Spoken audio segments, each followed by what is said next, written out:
Punjab assembly में peoples party के पार्लिमानी leader Syed Ali Haider Gilani ने ABN न्यूज़ से खुसूसी गुफ्तगू में बल्दियाती निज़ाम पर पंजाब हुकूमत का साथ देने से इनकार कर दिया।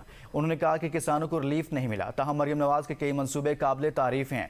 उनके मुताबिक जनूबी पंजाब सूबा ज़रूर बनेगा, जबकि बिलावल भुट्टो वज़ीर आज़म के लिए बेहतर उम्मीदवार और शहबाज शरीफ आलमी सतह के रहनुमा बनकर उभरे हैं। ब्यूरो चीफ लाहौर हैदर खरल इस वक्त अली हैदर गिलानी के साथ मौजूद हैं। मजीद उनसे जानते हैं। जी हैदर, मजीद कहिएगा।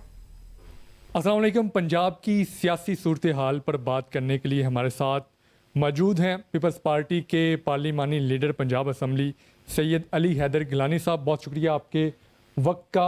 पंजाब में जो हुकूमत चल रही है उसके आप इत्तेहादी हैं, कारकर्दगी से मुतमिन? पंजाब गवर्नमेंट जो है उसकी कारकर्दगी को एवेल्यूएट करने के डिफरेंट तरीके हैं। जहाँ तक ताल्लुक़ है गवर्नेंस का, तो हमने भी चीफ मिनिस्टर के कहने पे चीफ मिनिस्टर ने ये रिक्वेस्ट की कि सिफारिश नहीं कबूल मानूंगी on floor of the house. उन्होंने कहा, हमने किया भी नहीं। बहुत सी ऐसी चीज़ें हैं जिस पे हमने गवर्नमेंट के साथ खुल के उसकी हमायत की, जिसमें सुथरा पंजाब का इनिशिएटिव था। सीएम के और बहुत से अच्छे इनिशिएटिव्स हैं। ट्रांसपोर्ट वाला जो एक इनिशिएटिव है वो अच्छा है। स्कूल्स के हवाले से जो उन्होंने मिसिंग फैसिलिटीज़ को कंप्लीट किया है वो एक अच्छा इनिशिएटिव था। क्लिनिक ऑन व्हील्स है, अच्छे इनिशिएटिव्स हैं सीएम साहबा के, हमने सपोर्ट भी किया। बहुत सी चीज़ों पे हम गवर्नमेंट की इत्तेहादी होने की हैसियत से उनकी सपोर्ट भी करते हैं, और बहुत सी चीज़ें जो बिल्कुल काबिल बर्दाश्त नहीं है, जिस तरह साउथ पंजाब का इशू है, सैलाब मुतासरीन के साथ जो वादे किए वो पूरे नहीं किए, तो उसके ऊपर हम खुल के बात भी करते हैं। आपने सूबा बनाने की भी बात की, 5 करोड़